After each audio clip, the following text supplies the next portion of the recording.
বিহু হুঁচৰি অসমীয়া সমাজৰ এক পৰম্পৰা, এক বৰ্ণিল সংস্কৃতি। আজু ককাহঁতৰ সাতমপুৰুষীয়া পৰম্পৰাক ধৰি ৰাখিবলৈ আজিও গাঁৱে ভূঞে চহৰে নগৰে অব্যাহত আছে ঘৰে ঘৰে হুঁচৰি গোৱা পৰিৱেশটো।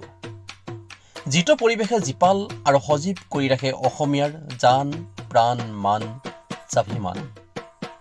আজি আমাৰ গাঁৱৰ ডেকাহঁতে আমাৰ ঘৰত হুঁচৰি পৰিৱেশন কৰিবলৈ আহিল। সঁচাকৈ বিহু অসমীয়া জাতিৰ এক আয়ুস ৰেখা, কিমান যে এটা ভাল লগা পৰিৱেশ।